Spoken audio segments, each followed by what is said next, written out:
নমস্কার বন্ধুরা, আশা করি তোমরা ভালো আছো। আমরাও ভালো আছি। আবারও চলে আসলাম নতুন একটা রেসিপি নিয়ে।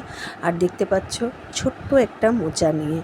আর এর আগের অংশ কিন্তু আমি রান্না করেছি, আর মাঝখানের যে অংশটা আমি রেখে দিয়েছিলাম আজকে তোমাদের সাথে একটা দারুণ মোচা ভাপা তৈরি করব বলে। তাই মোচাটাকে প্রথমে আমি কিন্তু সিদ্ধ করে নিয়েছি প্রেসার কুকারে একদম গোটা অবস্থায়। তারপরে আমি মাঝখান থেকে দেখলে কেটেই নিলাম। 4 ভাগ করে নিয়েছি, তোমরা চাইলে একটু 6 ভাগ করে নেবে, তাহলে কিন্তু ভালো হবে। আর এই দিকে নিয়েছি বেসন, গোলমরিচ গুঁড়ো, নুন, হলুদ, সব কিছু অল্প অল্প করে নিয়ে একটা ব্যাটার তৈরি করে নিলাম। ব্যাটার তৈরি করে তারপরে কড়াইতে তেল দিলাম একটু বেশ খানিকটা। আর এই ব্যাটারের ভিতরে মোচাটা আমি কিন্তু মাখিয়ে নেব। আর একটু মোচার উপরে না একটু নুন ছড়িয়ে দিয়েছি।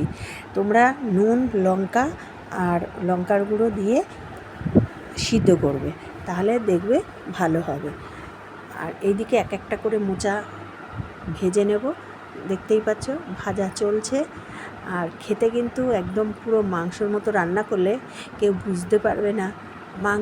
মাংসের ভিতরে যে একটা মানে কি বলবো সাদা সাদা ভাব থাকে, এইটার ভিতরেও তোমরা পাবে। খুব কিন্তু খেতে ভালো। যাই হোক, কথার ফাঁকে সবগুলোই আমি কিন্তু ভেজে নিয়েছি। আর আমি দেখছো ছুরি দিয়ে একটু বেশ গাগুলোকে কেটে কেটে দিচ্ছি, তাহলে এর ভিতরে মানে মাল মশলা সব কিছুই যাবে। আর এইদিকে আদা, পেঁয়াজ, রসুন ভালো করে বেটে নিয়েছি। বেটে নিয়ে তারপরে ওই তেলের ভিতরে দিয়ে দিলাম।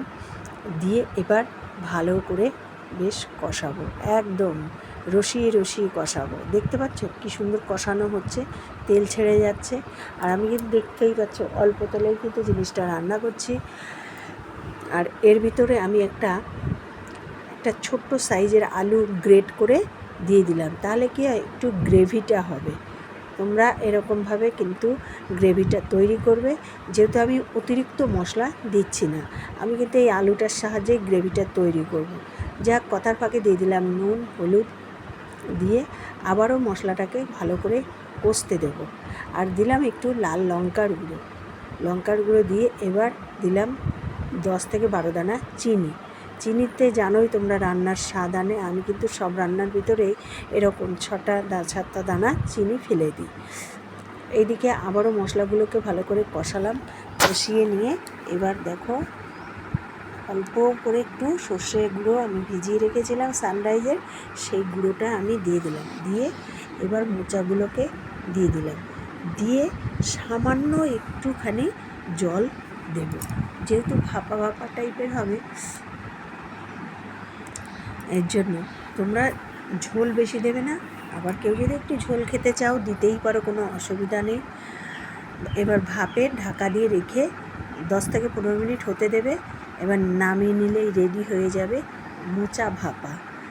কম বেশি মোচা তোমরা রান্না করে খেয়েছো, কিন্তু আশা করি এইভাবে খাওনি। তোমাদের নামিয়ে ঘি গরম মশলা দিয়ে নামিয়ে নিলেই রেডি হয়ে যাবে মোচা ভাপে। আর কেমন হয়েছে অবশ্যই তোমরা কমেন্টে জানাবে। ভালো লাগলে আমার চ্যানেলটি কিন্তু একটু সাবস্ক্রাইব করে পাশে থেকো। ধন্যবাদ।